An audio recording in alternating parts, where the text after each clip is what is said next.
فقیر بادشاہ کے دربار میں جا نکلا نا تو کہا کہ بادشاہ یہ تخت و تاج کیا ہوتے ہیں، اس کی کوئی قیمت نہیں ہے۔ تو بادشاہ ہنس کے کہنے لگا اس فقیر کو باہر نکالو، اسے کیا پتا ہے کہ تخت و تاج کیا ہوتے ہیں، اس کی لذت کیا ہوتی ہے۔ جب خدام کھڑے ہوتے ہیں، استقبال کر رہے ہوتے ہیں، جب تخت پہ بیٹھے اور ساری رعایا نیچے بیٹھی ہوتی ہے، اس نے کہا نکالو فقیر کو، اس کو کیا پتا۔ بادشاہ ایک دن شکار کرنے گیا تو وہاں اس کا گھوڑا جو ہے وہ سرکش ہو گیا اور ایسی جگہ پہ لے گیا کہ جہاں نہ پانی تھا اور نہ کوئی اور چیز۔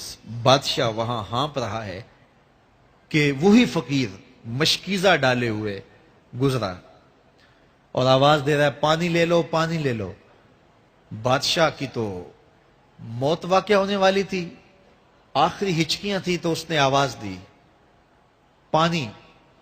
تو اس فقیر نے کہا کہ ہاں تمہارے پاس ہے کوئی قیمت پانی دینے کی؟ اس نے کہا میں بادشاہ ہوں اس ملک کا۔ اس نے کہا ہوتے ہوگے، مجھے غرض نہیں ہے، میں تو بیچتا ہوں پانی۔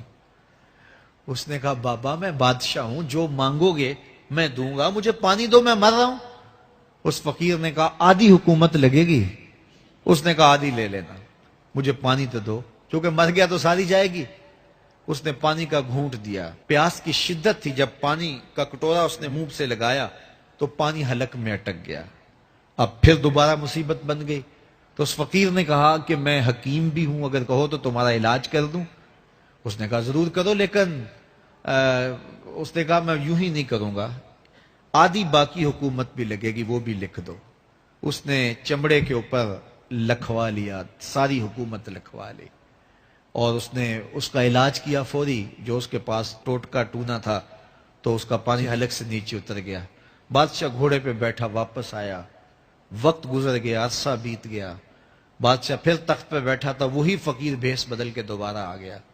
پھر اس نے نصیحت کی کہ آخرت کو یاد کرو، یہ دنیا کچھ نہیں ہے، 4 دن کی کہانی ہے۔ بادشاہ نے کہا تو میرا خیال ہے پہلے بھی کبھی آیا تھا، تو نہیں سمجھتا تخت و تاج کی لذت کیا ہے۔ اس نے کہا اس کی کوئی قدر و قیمت نہیں ہے، چھوڑ اسے، آخرت سب کچھ ہے۔ تو اس نے کہا نکالو اس فقیر بابے کو، یہ اس دن بھی آیا تھا تو آج پھر آ گیا ہے، اپنی راہ لے بابا۔ اس فقیر نے اپنے تھیلے سے وہ چمڑے کی دستاویز نکالی جس کے اوپر اس نے ساری حکومت لکھ کے دی تھی۔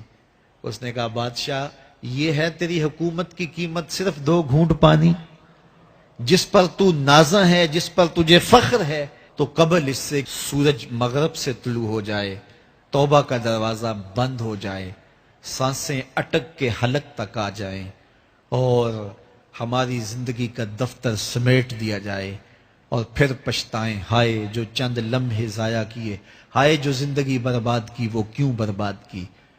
کل کے پچھتاوے سے بہتر آج کا پچھتاوا، زندگی پلٹ ہوگا، وقت پر کافی ہے ایک قطرہ بھی آب خوش ہنگام کا، جل گیا جب کھیت برسا می تو پھر کس کام کا۔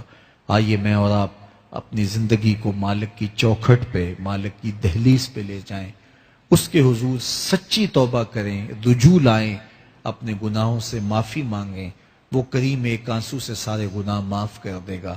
اپنی آخرت کی تیاری کریں، کاروبار دنیا بھی کریں، لیکن اصل ہماری زندگی آخرت کی زندگی ہے۔